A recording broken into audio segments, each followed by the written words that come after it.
Hey guys, my name is Jacob. I'm doing a podcast on the lost tower houses in Florence. So, Florence is quite often referred to as the cradle of the Renaissance, and for many reasons.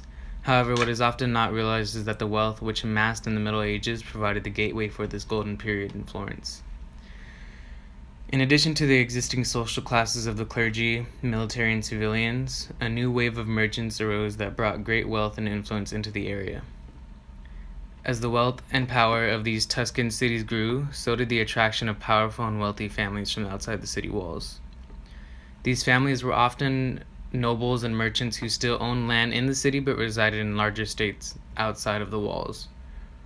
So, in a sense, these families owned estates that were large and lavish outside of the city walls, while the interior walls consisted of merchants and families.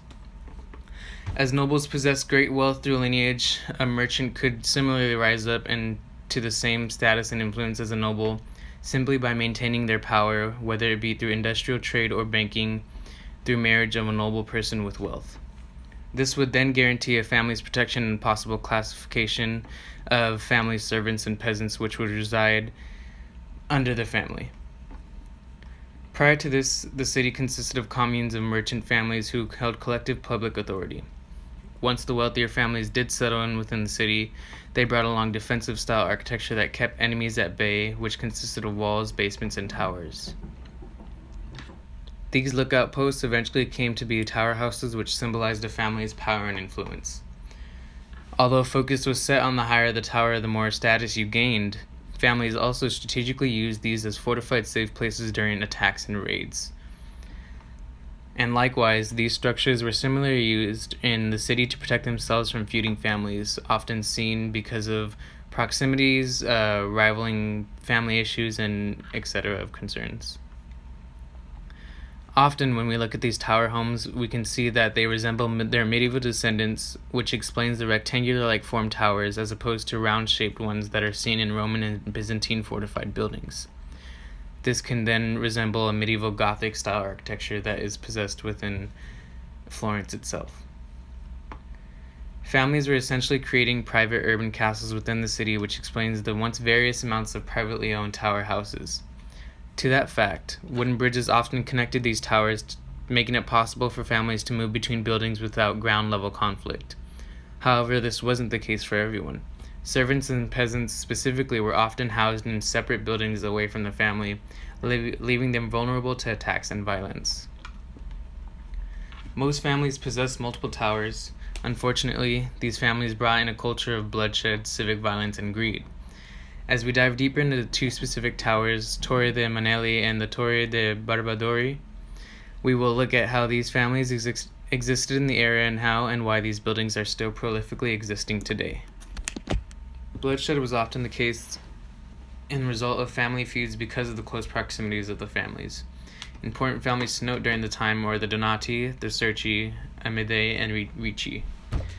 History sees the civil war of the Guelphs and the Ghibellines, which ended in the second half of the 13th century, but was followed by the Donati and the Cerci, both Guelphs. Their fight struck a classification of whites, the Cerci, and blacks, the Donati. The Torre de Cerci is still one of the few standing towers to not have undergone major changes over time. However, at this point in time, we will move towards the Manelli family, who has a prestige status and is considered amongst the most ancient families in Florence, or at least one of them. The Torre de Manelli is a small tower on the corner of Ponte Vecchio Bridge in Florence and is the sole survivor of the four towers to defend that bridge. As the story goes, when Cosimo de' Medici addressed the Manelli with his Versariano corridor, which would connect Palazzo Vecchio to Palazzo Pitti and be partially altered by the Manelli Tower, the family refused and demanded he simply go around. The Torre de Barbadori gained its status through the formation and reputation of the Barbadori, who were prominent merchants with ownership of a chapel in the nearby church of Santa Felicita. It is most likely common that the Barbadori were amongst many who came with the influx of migrating merchants and families into the city, and were able to accumulate wealth and influence. Strategically, this tower's only entrance is retractable via a wooden stairway. This acted as a convenience for both defensive and tactical advantages against invaders. The violence executed by the factions in the city led to the destruction of many towers, eventually portraying them as a fosterer of violence rather than a place of safety.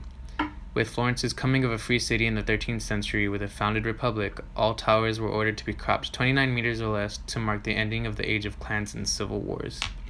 Many buildings were also demolished, especially in the second half of the 19th century when Florence became the capital of Italy and a major redevelopment of the city was executed. In the Middle Ages, about 150 tower houses stood in the skyline of Florence. Now, just about 50 towers stand. If you're looking for these tower homes today, you might find them distinguished with facade alterations or surrounding buildings just inches apart from each other. Over centuries, archway entries and significance has deteriorated, and doorways that once led to numerous galleries are now sealed off but can still be referenced. These towers are prolific in their nature and will always be remembered in history.